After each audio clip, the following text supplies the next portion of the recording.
Hello friends, मैं D Dutta green sky hydroponic channel में आपका स्वागत करता हूं।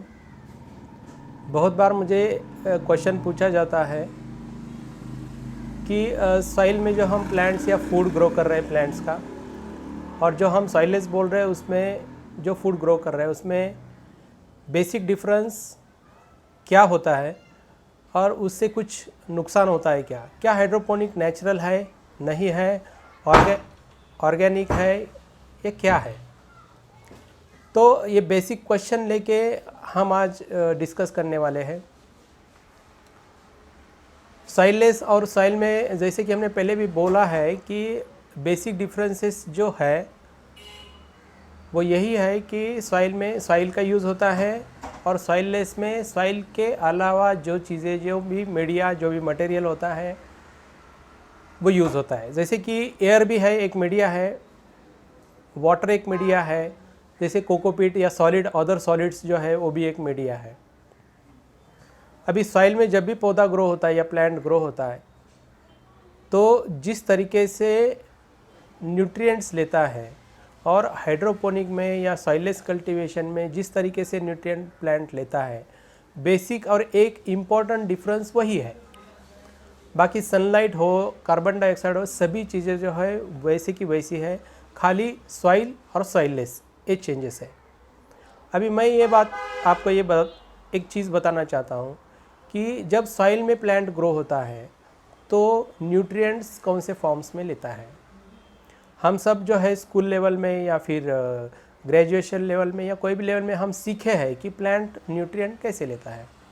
अभी सॉइल में देखिए अलग अलग साइकिल्स होती है, जैसे कार्बन साइकिल होती है, नाइट्रोजन साइकिल होती है, अलग अलग साइकिल्स होती है। वो साइकिल में कुछ आयंस फॉर्म होते हैं, कुछ आयंस तैयार होते हैं जिसको हम एनाइंस और कैटाइंस बोलते हैं।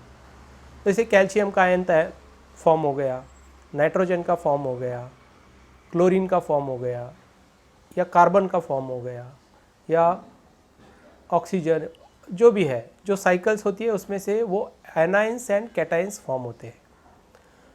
एक बेसिक चीज़ ध्यान रखिए कि प्लांट कोई भी न्यूट्रिएंट जो लेता है वो एनाइंस में या कैटाइंस के एक्सचेंज में ही लेता है, और कोई भी एनायन या कोई भी कैटायन उसको हम ऑर्गेनिक कभी नहीं बोल सकते हैं, क्योंकि ऑर्गेनिक बोलने के लिए उसका कुछ है ही नहीं, ऑर्गेनिक से कुछ रिलेशन ही नहीं है, वो सिर्फ एनाइंस एंड कैटाइंस है। तो प्लांट जो है एनाइंस और कैटाइंस लेके सनलाइट के साथ या बाकी सब पैरामीटर्स के साथ उसको जोड़ के अपना प्लांट का फूड तैयार करता है, और जो प्लांट का फूड तैयार होता है उसको हम इंसान जो है या ह्यूमन जो है उसको हम फूड के रूप में इस्तेमाल करते हैं। अभी जाते हैं हाइड्रोपोनिक या सॉइललेस कल्टीवेशन में।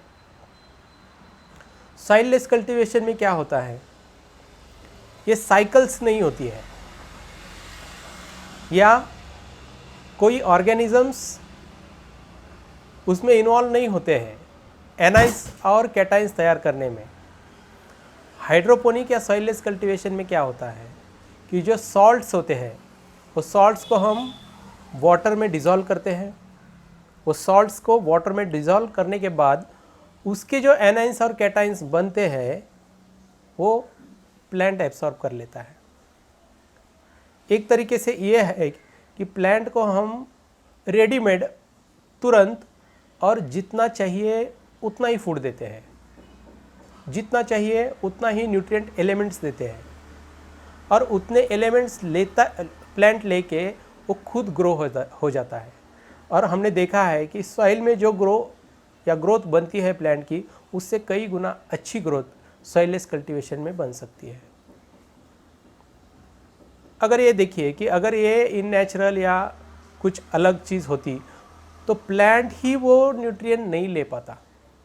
अगर प्लांट न्यूट्रिएंट्स ले रहा है सॉइललेस में और वो अच्छी तरह से ग्रो भी हो रहा है, तो इसका मतलब है कि ये पूरा प्रोसेस जो है नेचुरल प्रोसेस है, और इससे जो भी फूड ग्रो होता है वो नेचुरल फूड होता है, हाइजीनिक फूड होता है, और इसलिए उसको रेसिड्यू फ्री फूड बोला जाता है। जो भी सॉइललेस कल्टीवेशन में फूड ग्रो होता है उसको रेसिड्यू फ्री फूड बोला जाता है, क्योंकि उसमें कुछ रेसिड्यू बचते ही नहीं। आप जो भी न्यूट्रिएंट्स उसको दे रहे हैं या जो भी पैरामीटर्स आप उसके साथ डील कर रहे हैं, जैसे टेम्परेचर है, ह्यूमिडिटी है, या जो भी क्लाइमेटिक कंडीशन है और न्यूट्रिएंट है, वो आप पूरे कंट्रोल्ड कंडीशन में वो प्लांट को दे रहे हैं। जो कंट्रोल अपना सॉइल में नहीं रहता है, बहुत सारे पैथोजेंस, बहुत सारे बैक्टीरिया, बहुत सारे वायरसेस उसमें ऐड होते रहते हैं, जो कि हम सॉइललेस में कंट्रोल कर सकते हैं।